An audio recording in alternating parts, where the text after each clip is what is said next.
Can you hear me in the back? No? Come on up, move your seats up. How about now? Okay. How about if I just take it off?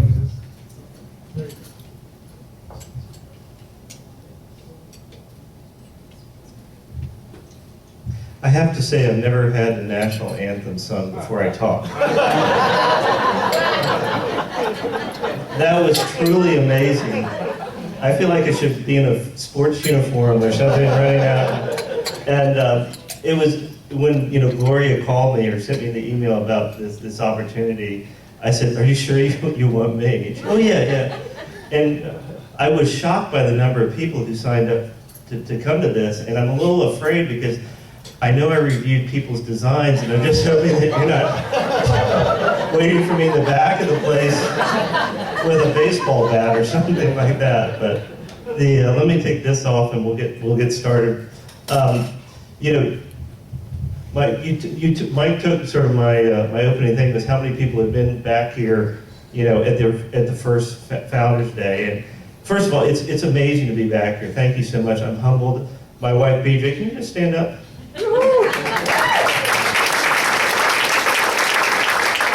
She's been with me for this long, crazy journey. My two sons are also down here. I asked them if they'd like to join. They said, "Can we go to the parks instead? We've heard you yap enough, Dad." So they're in the parks having a lot of fun. But I'm really honored to be here.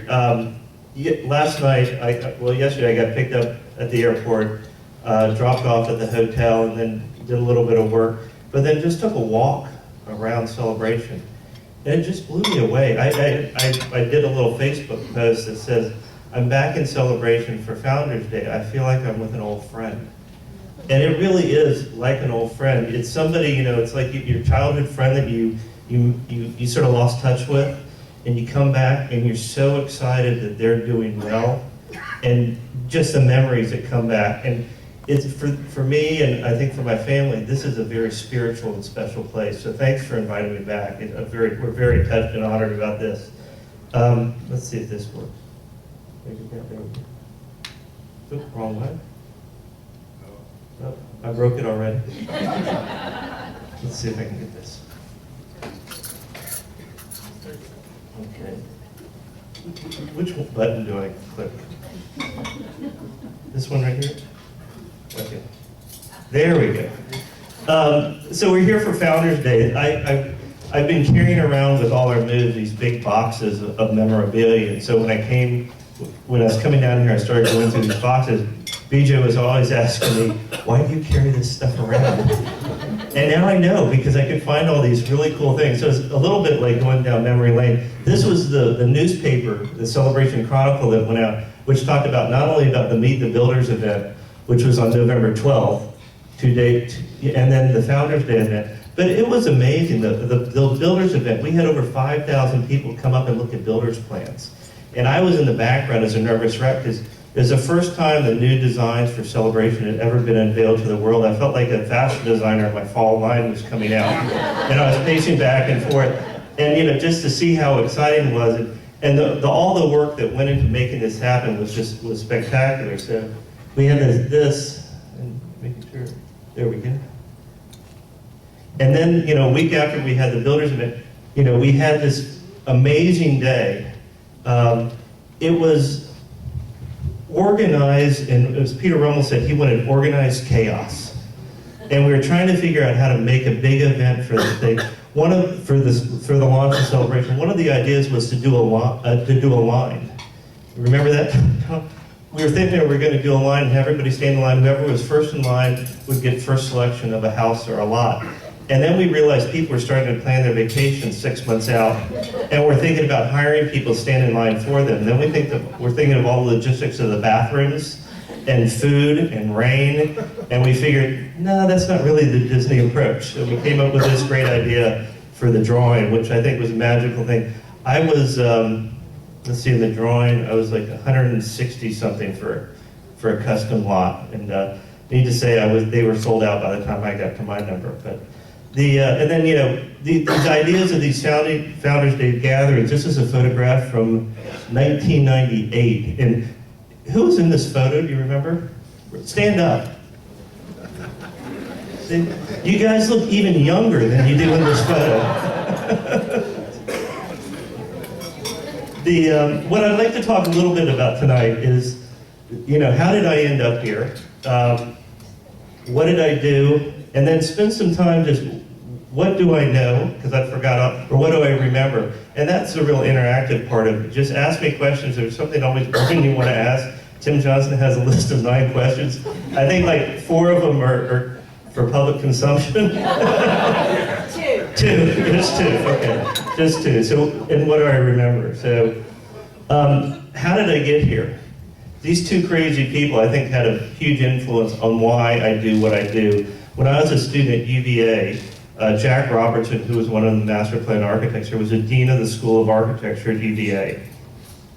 He had started the Mayor's Institute on Design, and one of the things that he did was Joe Riley, the mayor of Charleston, came up and gave this impassioned presentation and talk about the importance of creating places for people. And he told this story about how when he was first made mayor, the federal government came in and said, we need to build more low-income housing in the city of Charleston. He was saying, I don't want to do it because I see what happens when we build low-income housing. That's where we have all the drug problems. That's where all the crime is. He goes, I'll build affordable housing, but we need to do it in a way that's part of the community, that gives people dignity.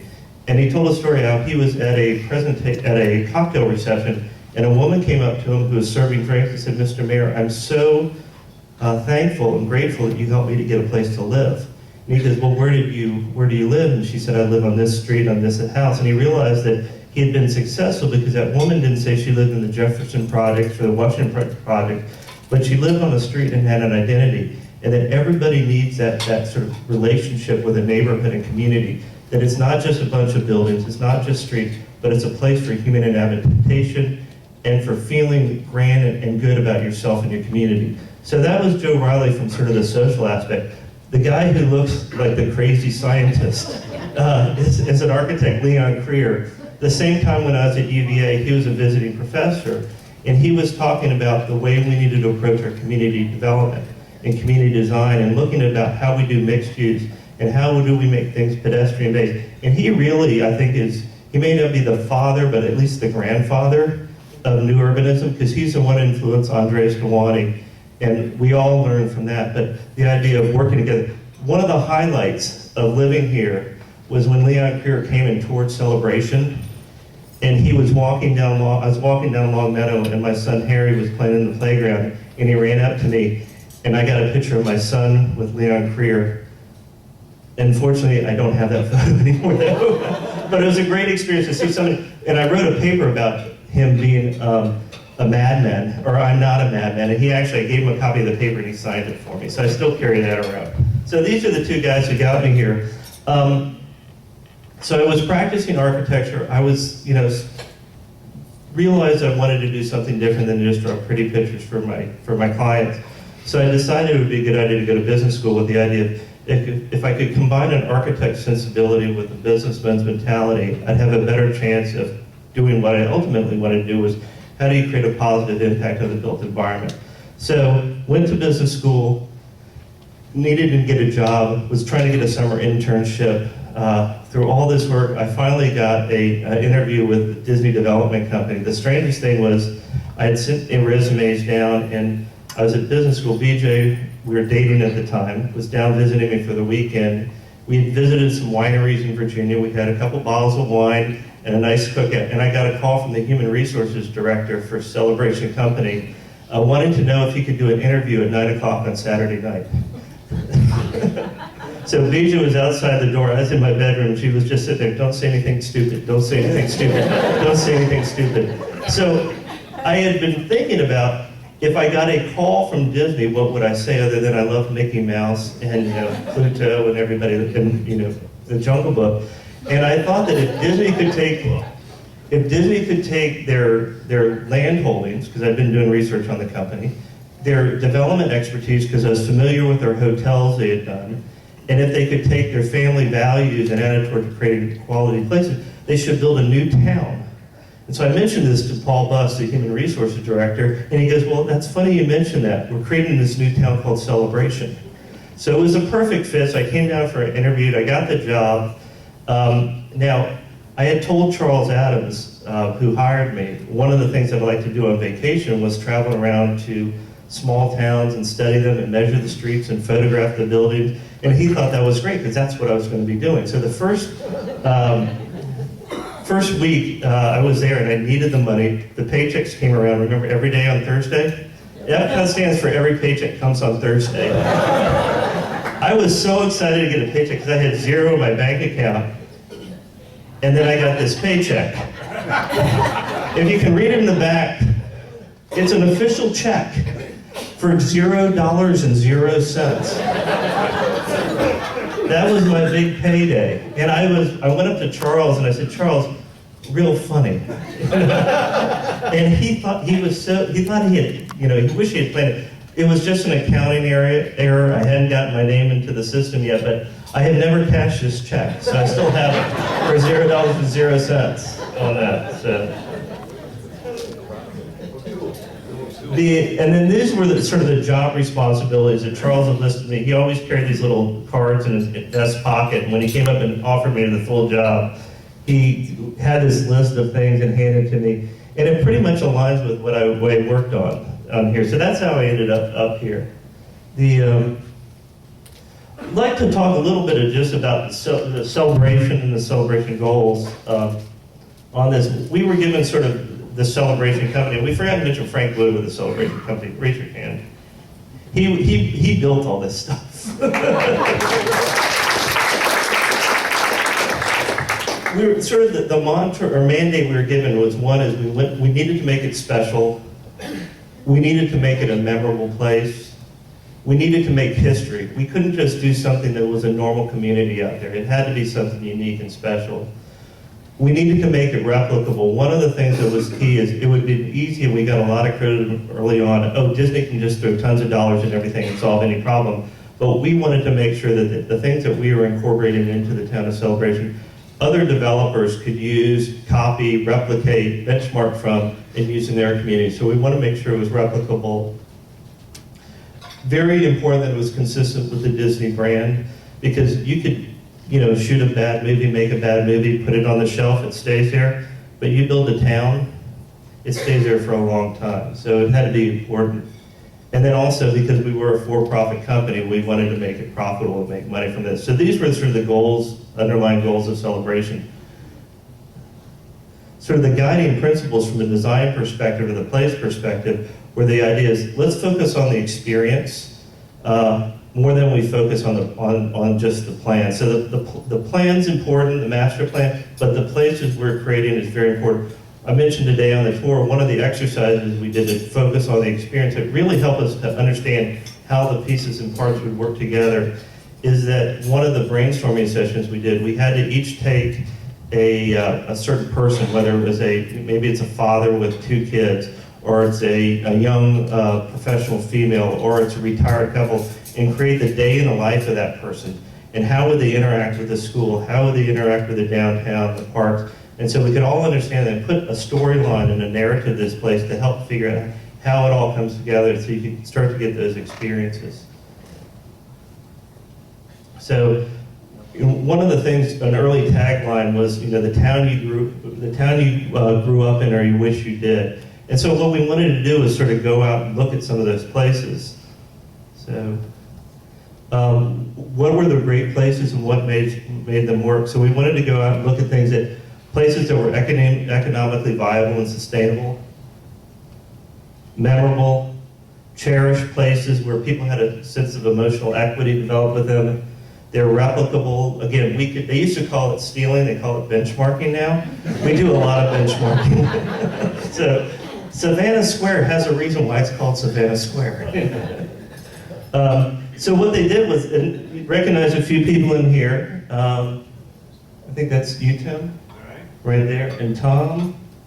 That's you right there. So they went out. This is one of the last flights of the Disney plane, I think. So I think they didn't really care that much about you. They got better planes when I went around. So they went around and flew around to places to study them, and let's learn what makes places great. So some of the places that they visited and studied and some of the places I went to, and this is just a small sampling of this, where you go around, you study these great places that are cherished, and what can you pick from them and learn? Everything from the entire way the town is laid out, the way the parks are done, the houses are done, the streets are done, and what can we take from these great places and bring back into celebration? So, you know, streets, whether they're urban streets, retail streets, residential streets, you know, details of how fences were done or how shutters were done. It's amazing how we've forgotten how to do shutters. When I was working on the project I worked up on in Norfolk, Virginia, I spent the last 2 days before Big Builders Show going around and teaching builders how to install shutters the right way, because they hung them so that when it rained and it was closed, the shutters would go, all the rain would come into the house, so they had to turn them around. So some of the consistent elements we found while we're going, one is most of these were mixed use. The idea is you didn't have to get in your car to go everywhere. You could work, shop, dine, recreate, and live together. There was a wide range of different things. Not everything was the same, and so there was a good integration of mixes of uses.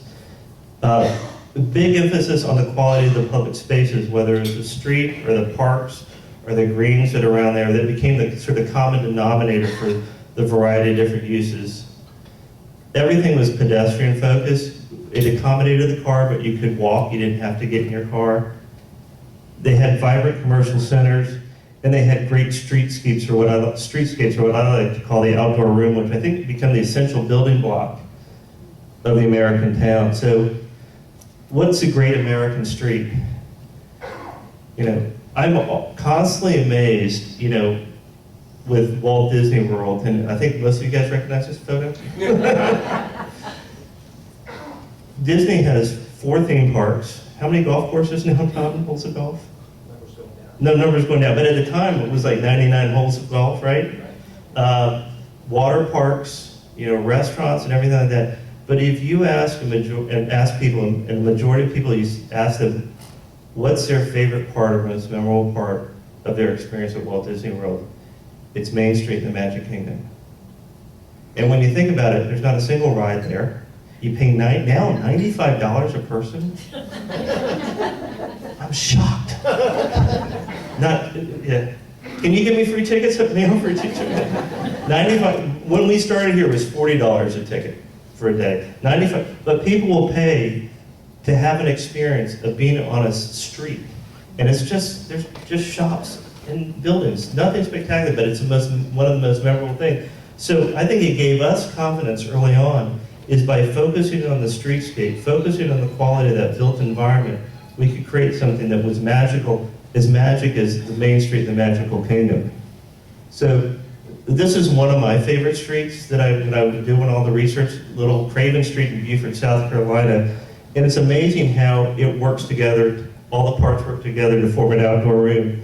You know, you have simple asphalt, a curb, a planting area with a street tree, and then houses lining up to it. So it's a really pretty straightforward aspect, but it becomes a basic building block of an American street, and it's a very simple recipe, but the key thing is you don't see the streets just as a conduit to move cars through, but they are addresses in the truest sense of, when you think about it, you have an identity to that street and recognize, again, very simple recipe of a driving surface, the planting strips, the street trees, the front lawns, but it's also very difficult to get right. While the parts might be simple, pulling it together requires a lot of attention to detail, and that's what we spend a lot of time on, because this street in the lower right-hand corner has the exact same elements as a street from Beaufort, but they're put together dramatically differently because they weren't focusing on creating a positive environment. They weren't focused on creating a streetscape. They're just putting pieces and parts together. They weren't creating a public realm.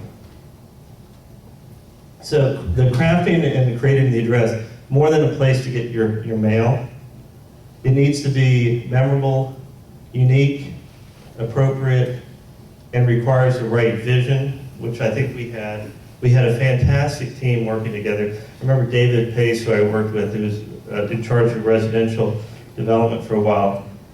he was given a presentation, and he said, I'm one of the 57 people who can take sole responsibility for the success of Celebration. So we had a lot of people working on it that was incredibly passionate about what we're doing, and I think we had the right tools that we developed.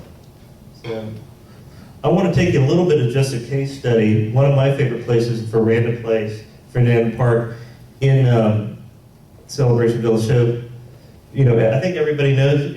Anybody here who doesn't know where Veranda is? Okay. Oh, let me back up. So this is not the photograph, but one of the things we did was we wanted to study and build the town, or build the streetscapes and understand how they would work. So we built at 1 to 20th inch scale. We had these little wooden models, and we put them around and come in and help us form an idea of what the streets would look like. This is from a project I worked on in Virginia where, again, we benchmarked the idea and used this concept of modeling up there. But it was remarkable to work at the scale because it was a large enough scale that you could understand how the streets were laid out, but not so big of a scale that you got lost in the weeds on what the detailing on the houses were. And we moved these pieces and parts together until we came up with something that we felt comfortable with. And then what we would do, it's hard to see, this is really washed out. This is a copy from the pattern book, is we would then develop individual lot-specific standards. So Veranda Place, along the 3 sides, we felt all 2-story houses and all houses with front porches, and code that in so that we could start to frame and shape this. The nice thing about working in the models versus just drawings or computer animation, it allowed everybody, whether you're an architect or whether you're a builder or whether you're an engineer or whether you're just somebody walking through, you felt comfortable playing with these little wooden models on that. So you develop this, and then we identified sort of areas of concern, the front facade zone in there, which we refer to as a pink zone. And then we would draw a picture of it. And so this was a rendering that came out of our workshops that showed how the houses all work together. And then we would start to tell a story. This is one of the Michael McCann renderings. And when he was rendering the various images, and a lot of these images you see along the wall here were ones that this really talented illustrator, artist from Canada came down and worked with us. But he'd always like to have somebody from the development team sitting there talking to him while he was painting. And for us, it was fascinating to watch this skilled person, talented person, take watercolors, and you'd think he was like putting, the color of mud down on something, and this just pop, and you get these brilliant colors. But this is the one when I was sitting next to him when he was painting this, and I was telling him the story that when I was a kid growing up, I always knew it was time to come home because the street light was coming on. So when the street light came on, Joey, time to come home. So he took that and ran with it. So you can see the street lights coming on. The dad's finishing up the lawn in the front yard mowing. The kid's tugging on it. I think he has a little baseball glove that he's holding. I said, Dad, can we, throw a little bit? There's a mom on the porch trying to call the kids in, or a dad on the porch trying to call the kids. But it was start to, how do you enliven this? So again, it's not just buildings, it's not just street, but it's a place of people. And then it's built. And it's remarkable how close we got to where it is. I think this is a view from your old house. Yeah. Okay. And it's just an amazing place, and it's really relatively simple. It's houses, all done by one builder, very simple houses with front porches and a simple garden, but it's the way everything works together and pulls together that really makes it remarkable. These are some of the early construction photos. I found these. I really wish digital photography had been invented when I was here before, because we took so many images and so many slides, and we just don't have these anymore. But these were a few that I scanned, and some of the other houses on other streets that were under construction. And it was great working with the builders because they were excited about it as us. This is one of the houses on Veranda Place. I think it was before a holiday weekend, and I got there real early in the morning.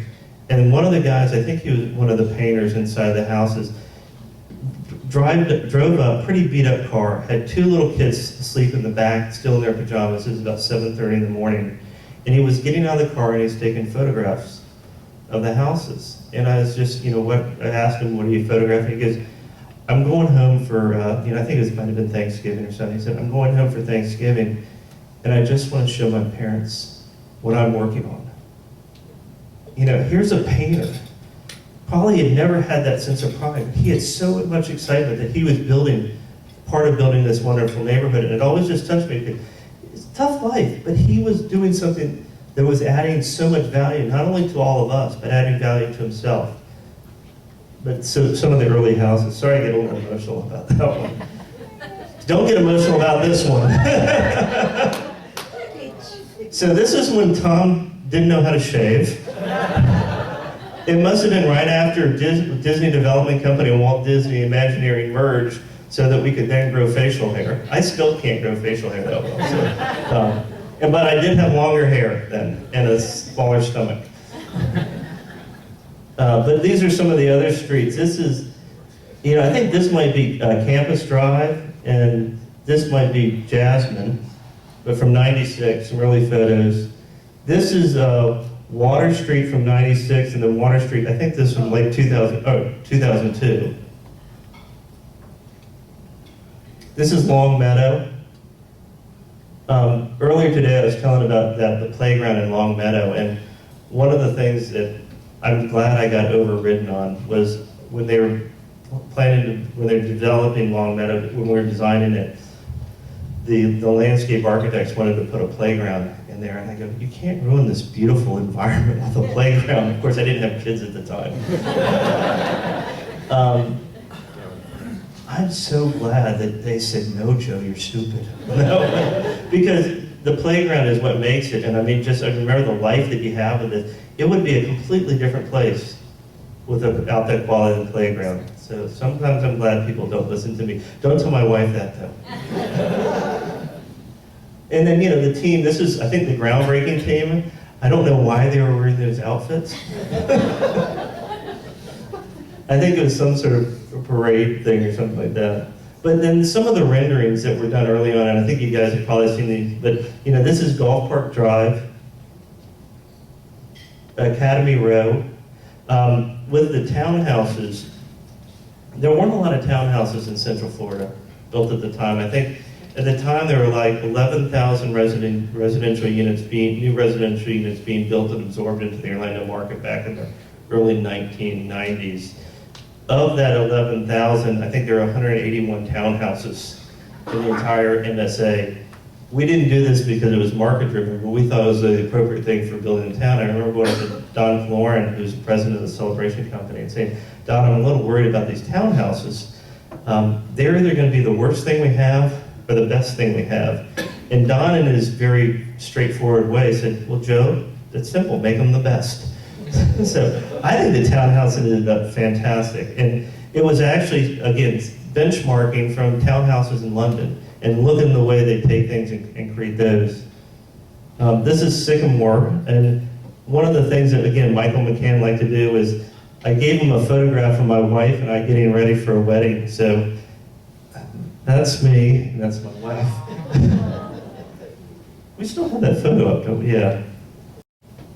Academy Row, or sorry, Savannah Square, yeah.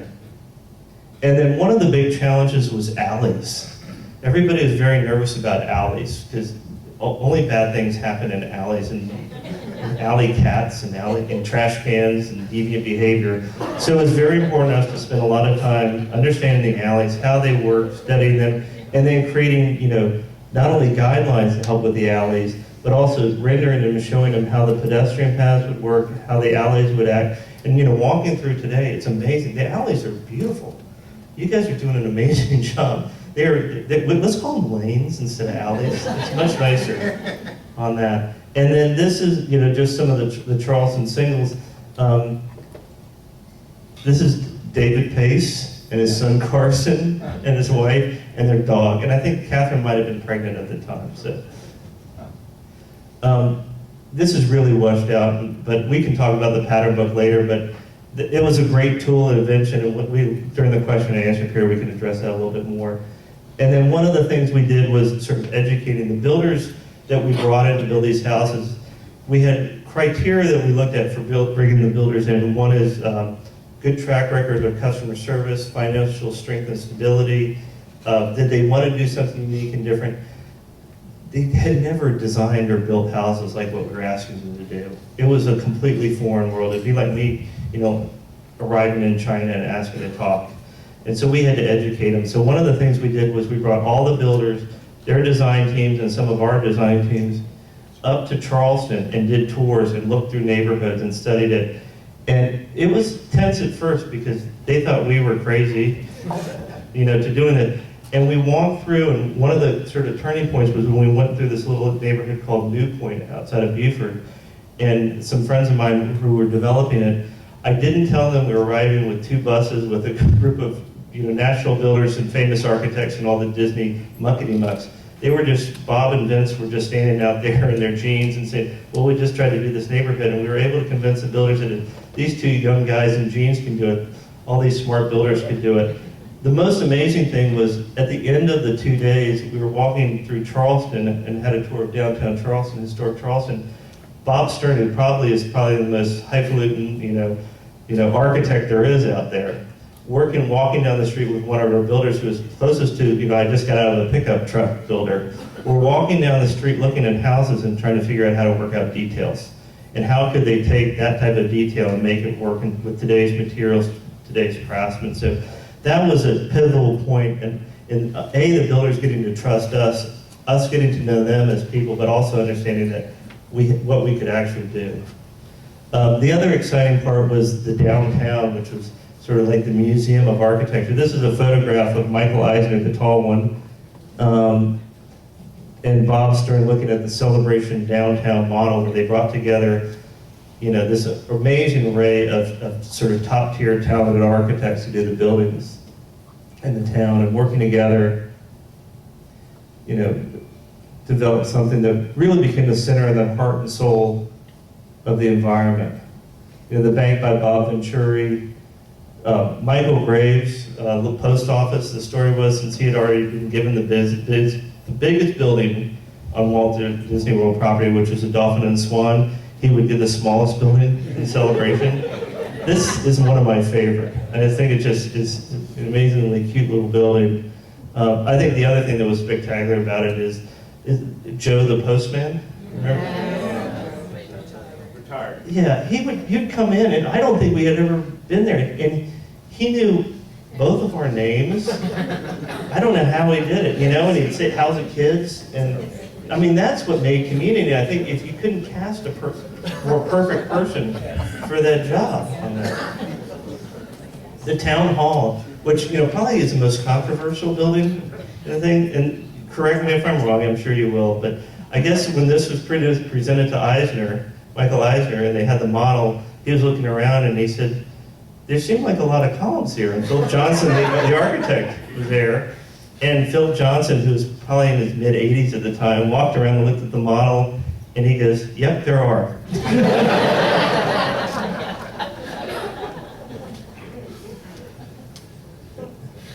Oh, let me go. This was the Barnes residence for a year, all up on the 3rd floor, which was great because we had about 60 feet of balcony. Harry would ride his little tricycle around there. Once in a while, he'd drop a grapefruit. I apologize if it's hit any of you.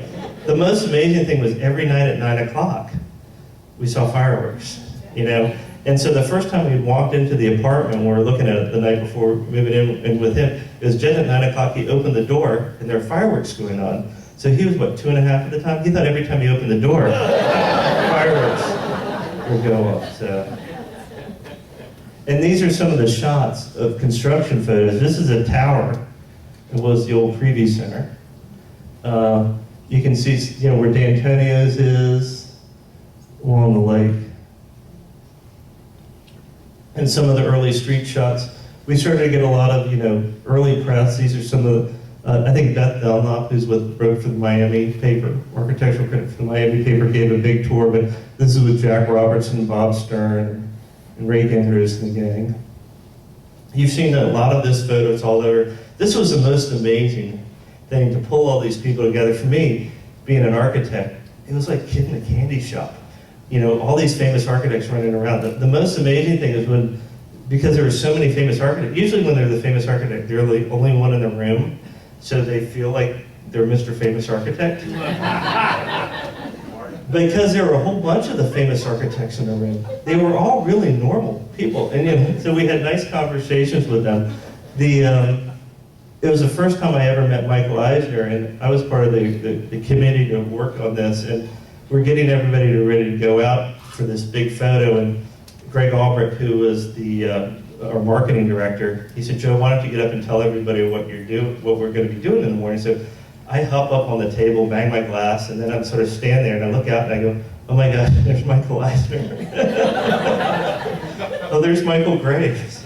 Oh, and I started to panic, And I looked in the back, and David Pace, who I work with, sitting there going, "You're doing okay, you're doing okay, you're doing." I think if I had known I was going to do that presentation beforehand, I would have never been able to do it. So it was a great experience to see this. And we even had doves fly out after this and everything like that. This is, I think it also is important, as part of the family. This was our Christmas photo one year up at the top. Little Harry, he's much taller than that right now. He's taller than I am. And this is probably, Maxwell wasn't born, no, Maxwell wasn't born yet, so. Yeah, so at the top. Now the second one was on our visit. Full disclosure, I was responsible for naming streets, and I can get into that during the question and answer later. Toughest job ever. But full disclosure, since I think I won't get in trouble anymore, I was running out of good names, so I named this Grinnell after my son, whose middle name is Grinnell. So that's a photo of him in front of the street named after him. He was also a star in some of our early publications. This was Walking Magazine, and we were walking around Lakeside Park, and there's a white van going very slowly with the door open and somebody photographing. Pretty scary, So my son was in the red wagon. This is his first publication. He was in Walking Magazine. He didn't even know how to walk. So that magazine has also appeared in National Geographic, by the way, too. So the wagon, yeah. And then the other thing I think is just the friends you make through this. This is part of from the Builders Architects tour. We had a cookout up at a plantation up in the Charleston area. But the top photo is Jack Robertson, Don Cloran, myself, David Pace, and Bob Stern. Jack Robertson, Bob Stern, of course, the master plan architect for Celebration. Don, the president of Celebration Company. But we worked our tails off, but we had so much fun. Again, one of my highlights on this was Jack and Bob saved a seat for me at their table when we had dinner that night, so that was pretty exciting. And then David Pace and myself. David is a CPI by training and a home builder. I'm an architect with an MBA. Don Cloran took the two of us and put us in a room and told us to fight it out. We needed it to be good-looking architecture and market sensitive. And so David and I had some really good knockdown, drag-out fights. There were times when, words were said that shouldn't probably have been said. But in the end, David and I ended up becoming the best of friends, and I would find myself later arguing a point that David might argue, and David would argue a point that I might argue. And it was this great collaboration, and I don't think it would have happened if we didn't have a very clear vision of what we wanted to do. We also had mutual respect for the other person's opinion. And then Jim Strickland, the other exciting thing was just meeting fantastic architects.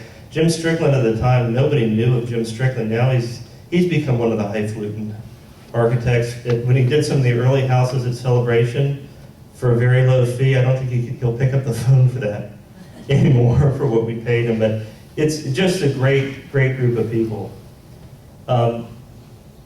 Myself and Bob Stern again, and then myself and Mickey Mouse. I pulled these out, and it just occurred to me when looking at these is they're both about the same size. And I've never seen them together. So I'm just wondering.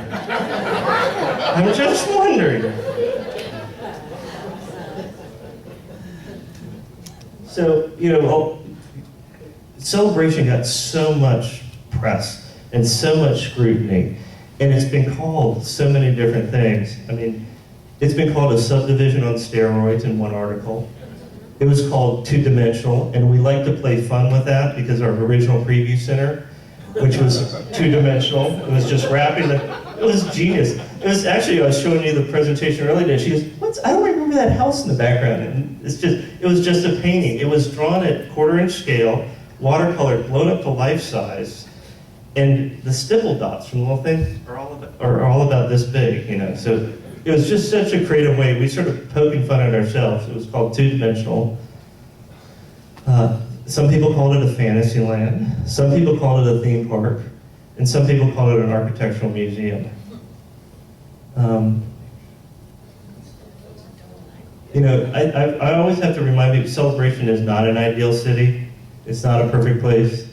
It's a real place. It's with real people. You guys have real everyday issues, but it's also a great place to live, work, and play. And I'm honored to be here. This is so exciting to see this. You guys should all congratulate yourselves on what you've done to make this a wonderful place.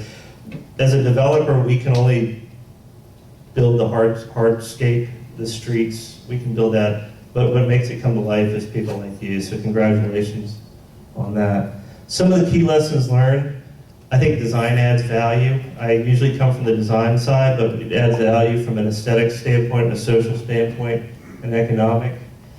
The public realm is more important than the quality of the public-private realm. Very often, builders we were dealing with just focused on what was inside the house and forgot about the outside of the house. I think this proves this, and other things we've seen proves that the quality of the streetscape is critical and more important than what happens on the inside. The plan's important, the place you create is more important, and memorable and treasured places just don't happen. They're conceived, designed, and built. And when done correctly, the whole is greater than the sum of the parts. And with a clear vision, the right tools, and encouragement and coaching, amazing things can happen. I think Celebration's an amazing place. So that's the formal talk. And so I just put some of these topics up for discussion. If anybody wants to pick something to talk about, but I'm here to answer any questions you might have. If there's that burning question, like why does this happen or why does that happen, I may or may not be able to answer it. But I have people that can help. So. Yeah, who picked Town and Country? Yeah. I'll tell you, you know, it's one of those things that everything translates. You know, Town and Country Homes, when you looked at them and they were like ranked fantastic, you know, they got all these awards. I think their big mistake is I think they came in, and again, this is deep, but I think they were a little bit arrogant coming in and thought they knew everything. And I don't think they understood the expectation of the buyer and the expectation of the Celebration company. You know, when David Weekley was going to come in, they came in about a year or two in advance so they could build a subcontractor base and start to develop relationships with vendors and everything like that. I think Town and Country came in that they were a little bit arrogant on that. I remember the first designs that they submitted. It's like they didn't even look at the pattern book. And I remember sitting down it was right after Harry was born, I had to get all their design comments back to them by the end of the year, end of the calendar year. So I think I showed up at the airport at the FedEx delivery place at 11:59. But I think they had gotten bad advice from the architect they were working with at the time. They said, nobody pays attention to these design guidelines. You don't need to worry about the pattern book. We did, we cared about it. We invested a lot in the pattern book. We thought it was a great tool. And I think they just got a misstart. Once you got behind the 8 ball like that, they had a hard time digging out of that hole. So they, you know, and I think they made the right choice to leave. So they did build some nice houses, and they made some mistakes. So. But we're all human. Any other questions? That was a softball. I thought you were going to how the streets get named or something like that. Well, what was the toughest thing you had to do? The toughest thing you have to do is say no. You know, and probably the most important thing you have to do is say no. I never met anybody who had a desire to design or build an ugly house, but sometimes the things that would come in, you know, they might fall in love with it. It just wasn't right. So what you'd have to do is, rather than say that's bad or incorrect, I would use the term that's inappropriate. and inconsistent with the design guidelines. See page C5. You probably all saw that comment. But it was. I've taken as I've matured, I've realized that the word design review is a horrible thing. Nobody likes to be reviewed. I'd rather use the term coaching or shepherding. But saying no is the toughest thing to do. The other tough thing to do is when you have to have a builder rip something out. But you know it's good. So once in a while there'd be a porch that was built wrong, or a cornice return that was built wrong, or a foundation was put wrong. You know, and you had to tell them, I'm sorry, you got to rip it out and start all over again. But that's the toughest thing. Hey, I have a question about the downtown. You've been away. Yeah. Since you've been gone, what do you think about downtown now? You know, I was excited about all the activity last night. I know this is an unusual weekend, but the restaurants and everything, I thought it was pretty exciting. I think missing the grocery store is tough, but I can understand why a grocery store would be difficult to survive on that. You know, I was excited about it. I mean, the boys had fun. I think it's you know, it's interesting to see the evolution of the retail and everything like that. But I think it feels good. You know, the big debate was, do you put the downtown here or do you put it out on 192? If you're doing it purely from a retail perspective and generating that, you would put it out on 192 where all the traffic is. But we wanted to put it in here because, you know, the primary reason for building the downtown wasn't to make a profitable downtown. It was to be sort of an amenity for the entire town on that. So I thought it felt good. I enjoyed living here when I did. You know, walking around. I don't miss the snow because you know I'm not crazy about that. So.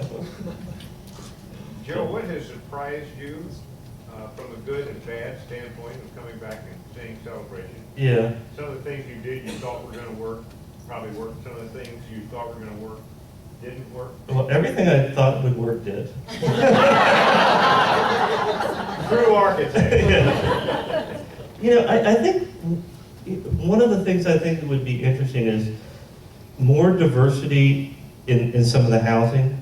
You know, I think what we were doing early on was just so sort of light years ahead of anything else and sort of so counterintuitive to everything that was happening in Central Florida. So we were very careful about it and probably too controlling on some of the things. I would like to see that it more smaller lots, that more custom small lots I think would be interesting. You know, because I think that there's people who want to put their touch on it, but it was really reserved for some of the estate lots. And so, you know, if you could have smaller custom lots, I think that would be an interesting thing to happen. The biggest thing to change is just the way the trees have grown. I mean, that's the most amazing thing. I remember Jack Robertson saying, you know, these trees, nobody will see the full growth until bombs dies. So it's just amazing to see that. I'm just trying to think. Nothing is a real disappointment at all. I mean, that's why it's so fun to come back here. I think if it wasn't feeling good and feeling, I would be really hesitant to come back. But you know, it's not a great disappointment on anything. I think adding more diversity. I think that as we looked into new neighborhoods, is figuring out how to mix it up a little bit more. We spent so much time doing the innovation for the first villages. How do we keep innovating over time and keep challenging yourself is always very important to stay fresh and new, and maybe loosening it up a little bit. So, yeah. Have you had a chance to go along Celebration Boulevard where they're doing David Weekley's building, where Vander Square and the apartments? I haven't yet. I haven't been down there. Last time I was here, I don't think any of that was built. They just had some of the commercial built, and that was about 2 years ago, so I haven't seen any of that. So I'll take a look tomorrow. So. Anybody want to know? Oh, street names? How did they come up with the name Celebration? How was that You chosen? know, there's differing stories I learned this Exactly, yes. before. There's differing stories. You know, this is a story I heard. Tim Johnson, I think, has a different story. Tom, you might have a different story too. The story I heard, I wasn't around. I was It was already named Celebration when I got here. What I heard was that they were having a really tough time coming up with a name. They hired some company, paid tons of money to do research on it. It was the 20th anniversary of Walt Disney World at the time. Michael Eisner was touring the Celebration property, which at the time was called Osceola Mixed Use Development. How's that for a sexy name? So driving around, and she goes, Celebration, Celebration. That sounds like a great name for a town. And everybody goes, we love it. So, is that what you heard, or? Close. Yeah, see, Tim has a completely different idea, so. Tim's been drinking again. So that's how I heard the town. You know, one of the toughest things is coming up with names, and I'm gonna talk about street names even though you may not want me to talk about street names. I had been here about a week after I graduated from business school. I'd been here about a week. And Don Clarn, we were in the big conference, and he goes, street name. We need to start thinking about street name. And I think we were all standing in line, and everybody took a step back. And I was the one person standing. My biggest file was street names. And one of the concepts we had, we went through a number of concepts. One concept we had was to name it after people who had made significant paradigm shifts in one of the 5 cornerstones. And so, you know, we had to have a Muir Street named after John Muir. I thought one of my concepts was to have Truth Street named after Sojourner Truth, and Dare Street named after Virginia Dare, and have them intersect so you can meet at the corner of Truth and Dare. Yeah. So But Joe, tell how long it actually took. I mean, it was years. 3 years. It was 3 years. So we had different. One of the things was name them after sort of obscure Disney references, like the name of the street that Mary Poppins, you know, lived on, or different things, or is it 7 old men or 9 old men who were with Disney? So name them after things like that. The one with the paradigm shift, our lawyers then got involved, and they were afraid that we'd have to ask all the descendants of these individuals to get their approval. So we went just back to flora and fauna and street names, which is really tough because you can't repeat a street name in Osceola County. So a lot of the good street names were taken. Crabgrass was taken as a street name.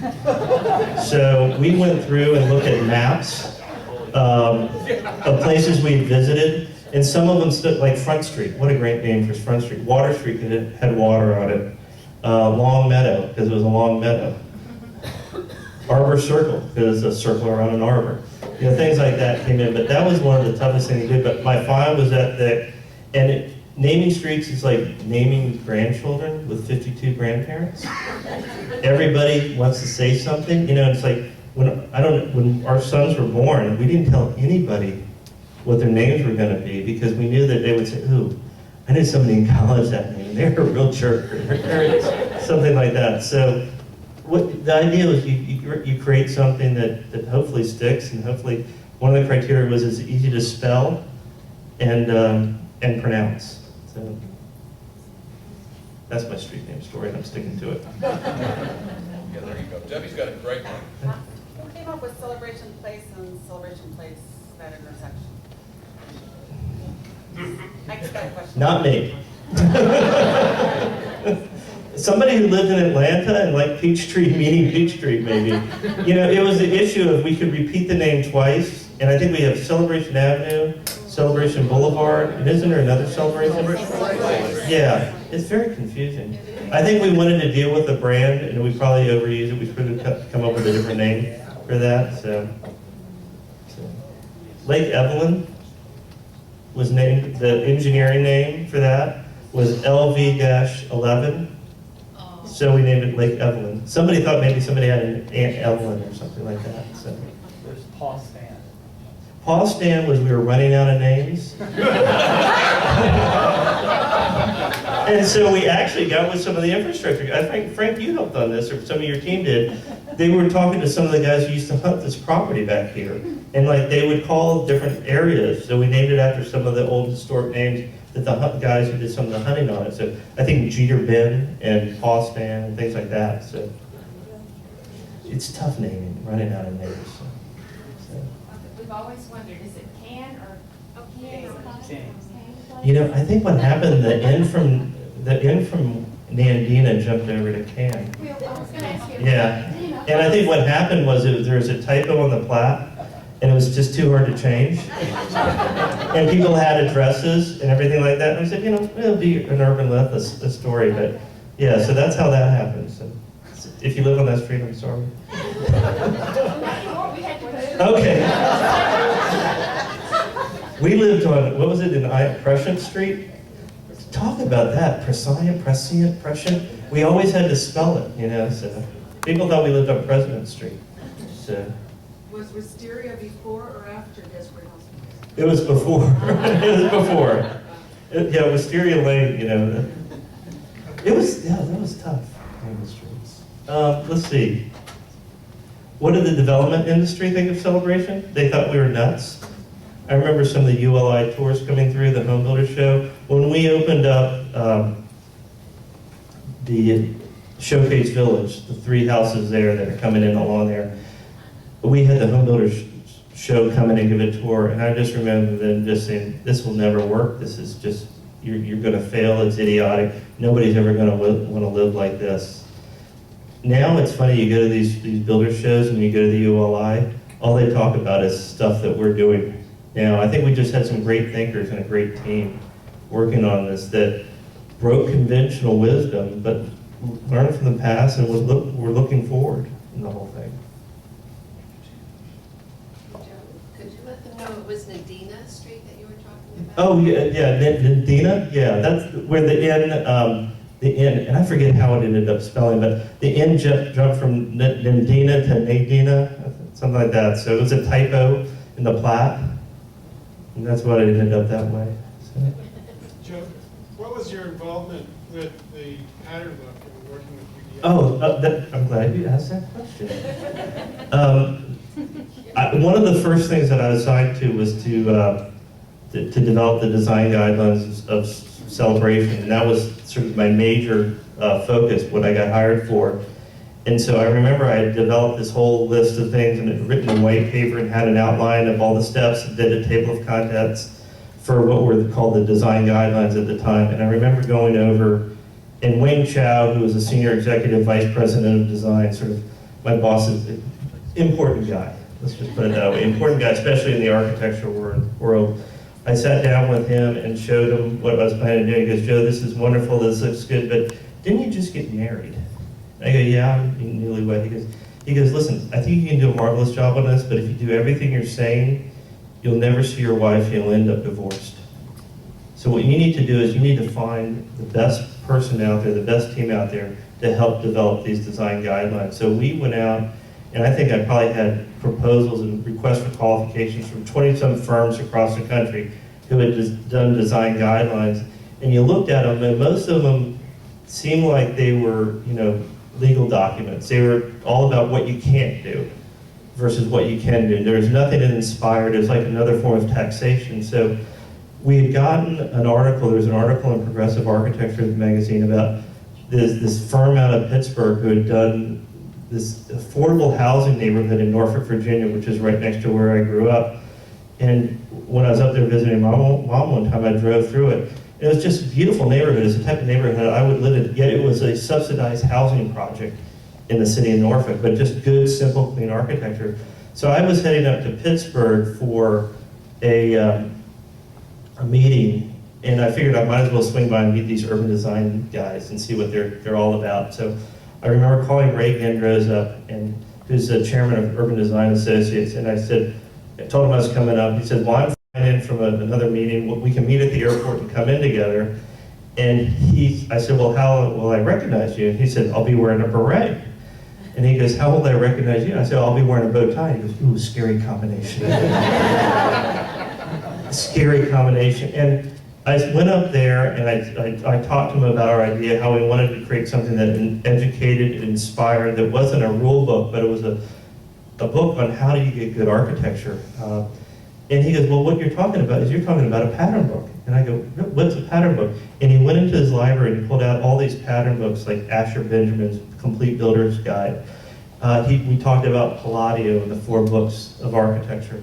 And basically what he did was, that was the thing of, how do you create something that's sort of not just tells you what you can do or what you can't do, but tells you why it's important on that. So that was the whole concept of the pattern book and pulling it together. Now, UDA has done an amazing job of taking this concept and really developing a whole industry in these pattern books.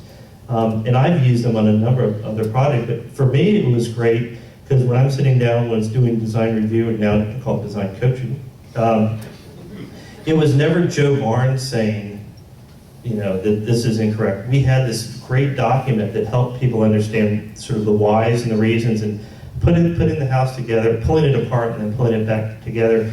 And what were those essential elements? We knew that, that you could maybe get the builders and architects to get 5 or 6 things right. So what were those most essential elements to get right? And if you got those right, you're about 80%, 90% of the way there. And they're typically things that are simple to get right and don't cost a lot more money. So it's massing, it's window proportions and placement, it's a front porch detailing, it's the eave detailing. And one of the ways we identified those essential elements was when we were doing our trips around, I wore glasses at the time before LASIK, I'd take off my glasses and sort of squint. And whatever the elements that popped up as the most critical elements were the things that sort of became those essential elements. So we'd always walk around towns like this, squinting. People thought we were crazy.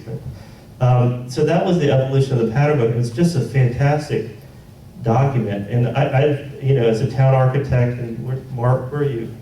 It still works. I think it can expand. I think one of the things that happens is a lot of people think it's a rule book, and it's not. It's a guidebook. And if somebody has an idea that's inconsistent with what's shown in the pattern book, the idea is if they use an appropriate historic precedent and use it, they can come in and do that. Jim Strickland, who was for the various architectural styles or languages, we identified an architect who was designing in those architectural styles using modern materials, modern clients, modern programs, modern builders, to help us formulate what were those essential elements and how to put it together. So we had a firm out of Palm Beach who helped us with the training, with Al Jones who helped us with some of the coastal houses, and John Regan, or Jim Strickland, who helped us with the coastal. He designed the Coastal Showcase Village House, and the first house design he came in with, I go, Jim, you can't do this. You're violating the design guidelines. And he goes, I know, but it works because of the location. It really made us think about the importance of being flexible and being open-minded, but not so open-minded your brain falls out.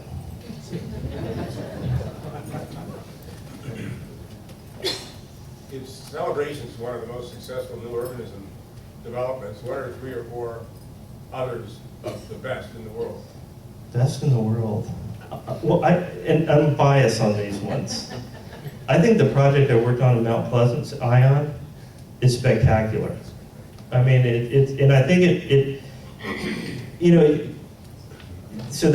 that's a fantastic project. I think, Harbor Town that Mark worked on is great. I think the big influence on new urbanism isn't so much the greenfield developments, but what it's made for some of the infill development that's happening, giving people an understanding, testing it out in these areas and bringing it back into the city. I remember I think I mentioned on this walk, the mayor of Milwaukee, former mayor of Milwaukee, John Norquist, he said because Disney was doing alleys and doing mixed use, it allowed him to do infill in Milwaukee, the home of Laverne and Shirley, to do alleys and things like that. And it showed people that you could do it. So I think that's one of the big influences.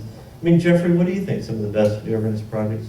Well, Rosemary Beach, Alice Beach, Seaside. Seaside is spectacular. We also always got compared to Seaside. It's a little different because it's a resort community. This is a primary community, which makes a huge difference because you're dealing with vacation money. Kentland's is great.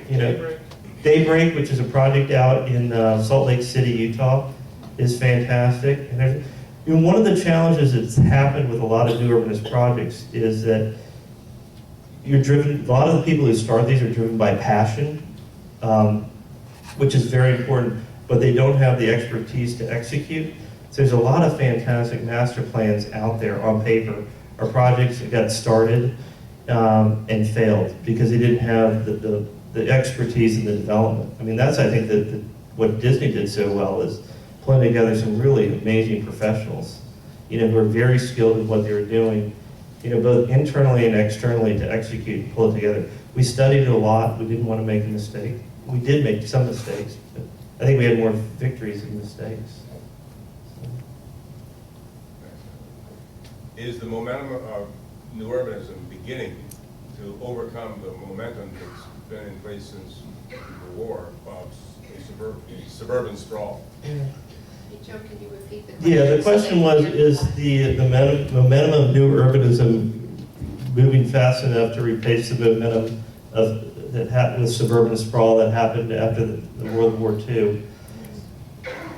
Gradually, I think it is happening. I think it's incremental. I mean, it's a big ship to turn. New urbanism is not for everybody. I mean, some people are going to come, just walk into Celebration and go, I love this, it's fantastic. Some people are going to go, I don't want anything close to this. So, there's so many forces that you got to deal with. A simple thing is like mixed use, live-work units are really difficult to finance because banks they have a financing department. I can finance your house, I can finance your business, but if you want to finance the two together, I don't know how to do that. The banks say that. So that's a big challenge. Municipalities are still a struggle with some of the zoning codes out there. There's a fine line, everything that was done with Celebration, street standards, setbacks, everything like that, had to be changed from what some of the existing zoning was. But working with municipalities takes time and takes a lot of energy. Development is such a risky business because you have so much at stake financially.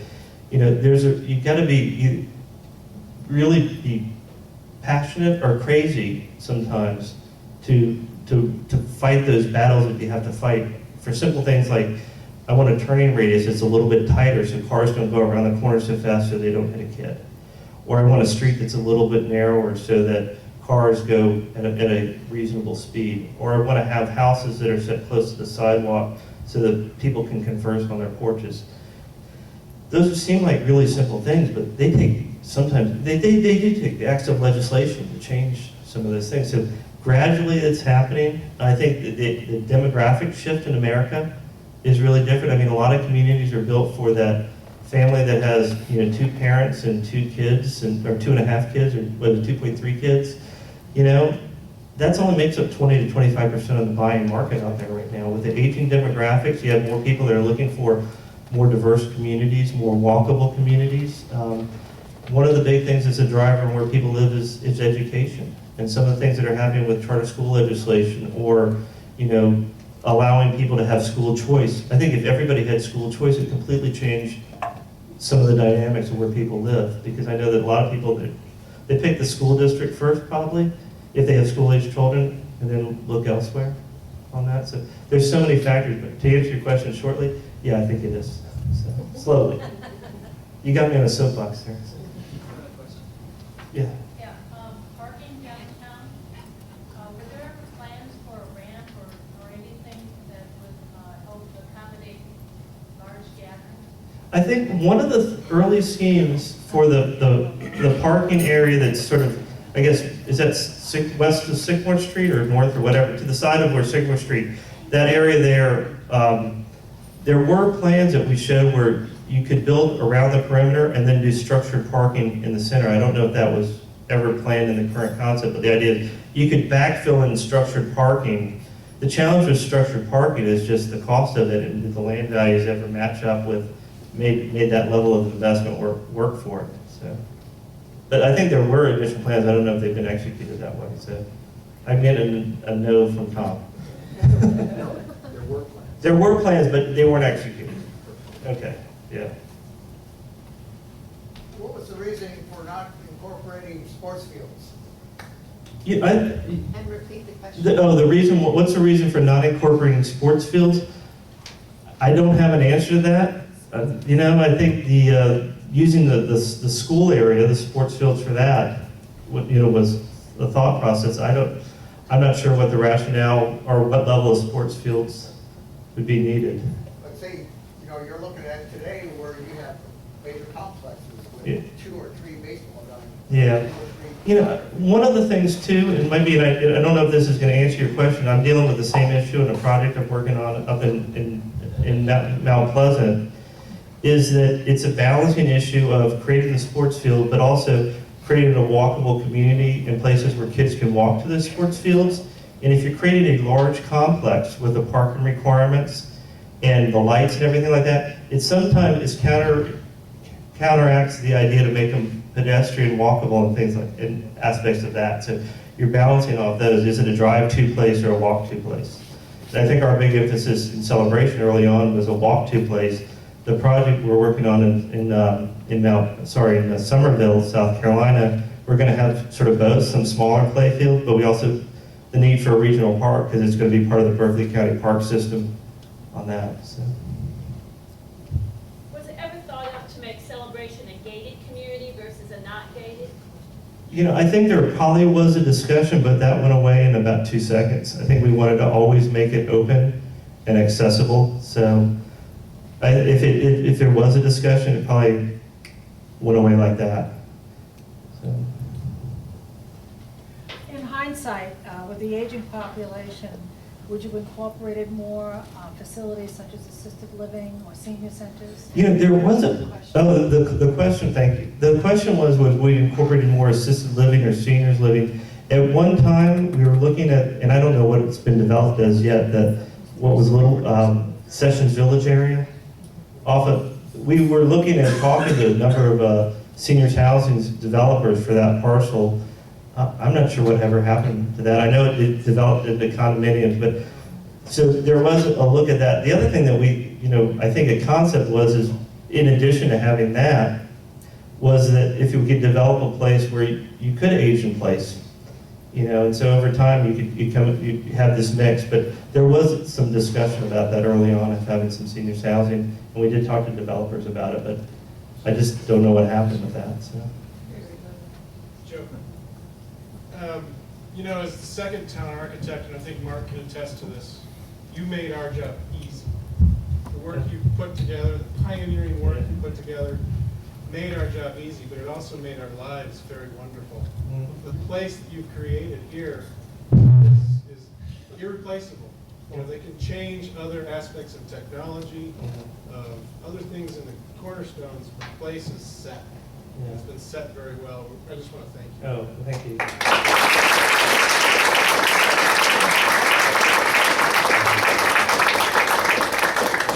On that, I'm going to sort of close, and I can stick around later, but I was at a talk one time and somebody asked me, how do you know when you're successful in doing this business? Because there's so many different measures of success. And, BJ, you've heard this story a number of times, but we were in D'Antonio's, sitting in a restaurant, BJ, Harry, myself. I don't think we had Maxwell at the time.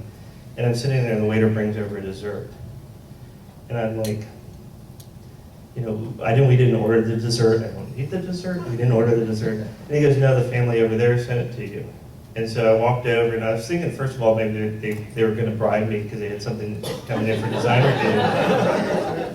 And they said, no, we just sent it over because we wanted to thank you for helping us to get a great place to live and raise our family. That means more to me than anything. Other than the paycheck for $0.00. I don't remember a single paycheck I ever got, but I remember that, and that's sort of why I do what I do. So, Jeffrey, thank you very much, and thank you guys for being here. It's a spectacular place, and it's something that it's always going to be in my heart and soul on this. And I see friendly faces. I see Tom's smiling in here. He's one of the first guys I ever met when I came down to interview for this job. So, and it's part of my family. Celebration is part of my family. So thank you.